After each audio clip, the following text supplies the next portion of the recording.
S, ಕರ್ನಾಟಕದ ಮನೆ ಮಂದಿಗೆ ಜನರಿಗೆಲ್ಲ ಜಾಕ್ ಆಗಿನೇ ನೀವು ಪರಿಚಯ ಆಗಿದ್ದೀರಿ.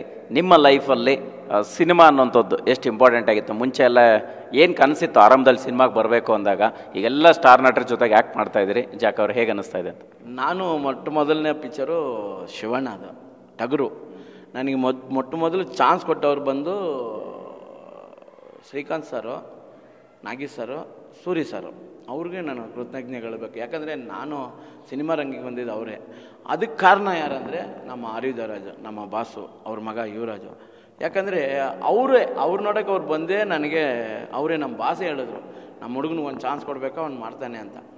ಆಮೇಲೆ ಅವ್ರು ಒಪ್ಕೊಂಡು ಆಯಿತು ಸರ್, ನೀವು ಹೇಳಿದ ಮೇಲೆ ಮಿಸ್ ಆಗಲ್ಲ ಅಂದ್ಬಿಟ್ಟು ನಮ್ಮ ಆರ್ಯುಧರಾಜ್ ಸಾರು ಅವ್ರ ಮಾತಕ್ಕೆ ಮೀರಬಾರ್ದಂತ ನನಗೊಂದು ಚಾನ್ಸ್ ಕೊಟ್ಟು ಟಗರು ಪಿಕ್ಚರ್ನ ಮಾಡಿಸಿದ್ರು. ನನಗೂ ಅವ್ರಿಗೂ, ನಮ್ಮ ಸಾಹೇಬ್ರಿಗೂ ಸರಿ, ಯುವರಾಜ್ ಸರ್ಗೂ ಸರಿ, ನನ್ನ ಕಡೆಯಿಂದ ದೊಡ್ಡ ಕೃತಜ್ಞತೆ ಹೇಳ್ಕೊತೀನಿ. ಯಾಕಂದರೆ ಅವ್ರು ಹೇಳಿಲ್ಲ ಅಂದರೆ ನಾನು ಇವತ್ತು ಈ ಸೈಮಾವರೆಗೂ ಬಂದಿರೋದಿಲ್ಲ. ಅರ್ಥಾಯ್ತು? ನನ್ನ ಬಂದು ಗುರುತಿಸಿದ್ರು ಅವರು. ಈ ಸಿನಿಮಾ ರಂಗಿಗೆ ಗುರುತಿಸಿದ್ದು ಯಾರಂದರೆ ನಮ್ಮ ಆರ್ಯುಧರಾಜ್ ಸಾಹೇಬರು. ಆಮೇಲೆ ಶ್ರೀಕಾಂತ್ ಸರು ಅವ್ರ ಕಡೆಯಿಂದ ಹೇಳಿ ನನಗೆ ಫಸ್ಟ್ ಪಿಕ್ಚರು ನಮ್ಮ ಶಿವಣ್ಣ. ದೊಡ್ಡ ಮನೆ ಫ್ಯಾಮಿಲಿಯಲ್ಲಿ ನನ್ನ ಪಾದಾರ್ಪಣೆ ಹೆಂಗಿದೆ ಅಂದರೆ, ಎಲ್ಲರೂ ಒಂದು ಸಾಧಾರಣ ಏನೋ ಒಂದು ಚಿಕ್ಕ ಪಿಕ್ಚರಲ್ಲಿ ಮಾಡ್ಬಿಟ್ಟು ಹೋಗ್ತಾರೆ. ನನ್ನದು ರಾಜವಂಶ, ರಾಜಣ್ಣ ಫ್ಯಾಮಿಲಿಯಲ್ಲಿ ಅವ್ರ ದೊಡ್ಡ ಮಗ ಶಿವಣ್ಣ ಜೊತೆಯಲ್ಲಿ ಮಾಡ್ಬೇಕನ್ನೋದು ಎಲ್ಲರ ಕನಸು. ನನಗೆ ಆ ಕನಸು ಹೆಂಗೆ ಅಂದರೆ, ನನ್ನ ಹುಡ್ಕೊಂಡು ಬಂತಲ್ಲ ಅನ್ನೋ ಒಂದು ಖುಷಿ. ನಾನು ಶಿವಣ್ಣ ಫ್ಯಾಮಿಲಿಯಲ್ಲಿ ಎಲ್ಲ ಯುವ ಜೊತೆಲಿ ಮಾಡಿದ್ದೀನಿ, ವಿನಯ್ ಸರ್ ಜೊತೆಲಿ ಮಾಡಿದ್ದೀನಿ, ಯುವ ಸರ್ ಜೊತೆಲಿ ಮಾಡಿದ್ದೀನಿ, ಎಲ್ಲರ ಜೊತೆಲೂ ಅವರು ನಮ್ಮ ಶಿವಣ್ಣ ಜೊತೆಲಿ ಮಾಡಿದ್ದೀನಿ. ಇವಾಗ ಒಂದು ಪಿಕ್ಚರ್ ಮಾಡೋಕ್ಕಿದ್ದೀನಿ.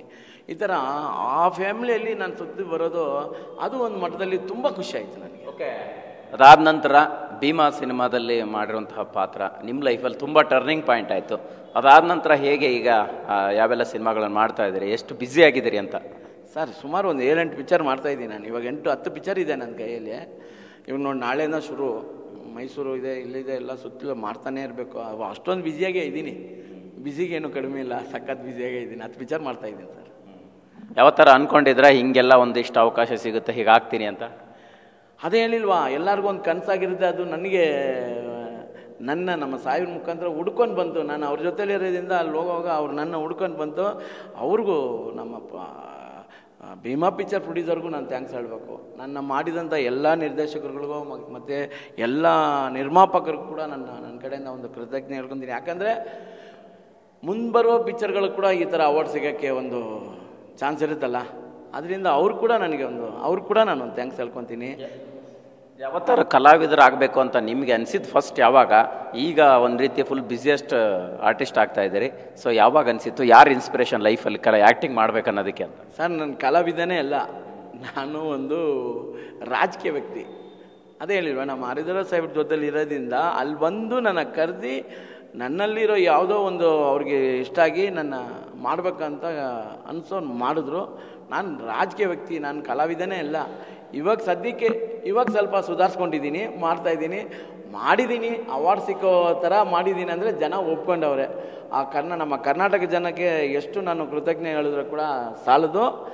ಮತ್ತೊಮ್ಮೆ ಹೇಳ್ಕೊತೀನಿ, ನಮ್ಮ ಕನ್ನಡ ಜನತೆಗೆ, ನಮ್ಮ ಅಕ್ಕ ತಂಗಂದಿರಿಗೆ ನನಗೆ ಓಟಾಗಿ ನನಗೆ ಮತ ಚಲಿಸಿ, ಆಮೇಲೆ ನನ್ನ ಈ ಮಟ್ಟಿಗೆ ತಂದಿದಂಥ ನಮ್ಮ ಕನ್ನಡ ಜನತೆ ಕೂಡ ನಾನು ಥ್ಯಾಂಕ್ಸ್ ಹೇಳ್ಕೊತೀನಿ. ಯಾರಿಗೆ ಅವಾರ್ಡ್ನ ಡೆಡಿಕೇಟ್ ಮಾಡಬೇಕಾದ್ರೆ ಸುಮಾರು ಜನ ಇದ್ದಾರೆ. ನಮ್ಮ ಕನ್ನಡ ಜನತೆಗೆ ಮಾಡಿಬಿಡ್ತೀನಿ. ಅವ್ರು ತಾನೇ ನನ್ನ ಓಟ್ ಹಾಕಿ ಆಯ್ಕೆ ಮಾಡಿದ್ರು, ಅವ್ರಿಗೆ ನಾನು ಇದನ್ನು ಡೆಡಿಕೇಟ್ ಮಾಡ್ತೀನಿ. ಫೈನಲಿ ಇಡೀ ಜರ್ನಿಲಿ ಒಂದು ತುಂಬ ಸ್ಪೆಷಲ್ ಡೇಗೆ ಸಾಕ್ಷಿಯಾಗಿದ್ರೆ, ಅಷ್ಟೇ ಬೇಜಾರದ ಘಟನೆ ಕೂಡ ನಡೀತು, ಏನು ಹೇಳ್ತೀರಿ ಅಂತ? ಅದು ನಾನು ಅವರು ಮೈಂಡ್ ಹೆಂಗಿತ್ತು ಅದು ಮಾಡಿದ್ದಾರೆ ಸರ್. ಅವ್ರು ಮಾತಾಡಿದ್ದು ಕರೆಕ್ಟ್ ಅಂತೀನಿ, ಅಷ್ಟೇ, ಬೇರೆ ಏನಿಲ್ಲ. ಥ್ಯಾಂಕ್ ಯು ಜಾಕ್ ಅವರೇ, ಕಾಂಗ್ರೆಸ್ ಒಳ್ಳೆಯದಾಗಿ. Okay, thank you. TV9 ವೀಕ್ಷಕರಿಗೆ ಮತ್ತು ಬಂದಂಥ ನಿಮಗೂ ಕೂಡ ನಾವು ಥ್ಯಾಂಕ್ಸ್ ಹೇಳಿದ್ದೀರಾ. ಇದು ಅಲ್ಲ, ಕಂಗ್ರ್ಯಾಚುಲೇಷನ್ ಹೇಳಿದ್ದೀರಾ. ನಿಮಗೂ ಕೂಡ ಥ್ಯಾಂಕ್ಸ್ ಹೇಳ್ಕೊತೀನಿ sir. Thank you. Yes, thank you. ಇಲ್ಲಿ ನೋಡ್ತಾ ಇರ್ಬೋದು, ಇದು ಮೊನ್ನೆ ದುಬೈಲಿ ನಡೆದಂತಹ ಒಂದು ಸೈಮಾ ಅವಾರ್ಡನ್ನು ಪಡೆದಂಥ ಸಂದರ್ಭ. ಇದು ಅವ್ರ ಕೈಲಿರ್ತಕ್ಕಂಥದ್ದು. ಒಟ್ಟಾರೆ ಏನಂತಂದರೆ, ಇಡೀ ಒಂದು ಘಟನೆ ಹೇಗಿತ್ತು. ಸೊ ದುಬೈನಲ್ಲಿ ದುನಿಯಾ ವಿಜಯ್ ಅವರು ಆಕ್ರೋಶ ಹೊರ ಹಾಕಿದ್ದಕ್ಕೆ ಅನ್ನೋಂಥದ್ರ ಜೊತೆಗೆ ಅಲ್ಲಿ ನಡೆದಂತಹ ಘಟನಾವಳಿಗಳನ್ನ TV9 ಜೊತೆ ಜಾಕ್ ಅವರು ಮಾತನಾಡಿರ್ತಕ್ಕಂಥದ್ದು. ಕ್ಯಾಮ್ರಾ ಪರ್ಸನ್ ರಮೇಶ್ ಜೊತೆ ಮಾಲ್ತೇಶ್ ಚೆಗ್ಗಿನ್, TV9 ಬೆಂಗಳೂರು.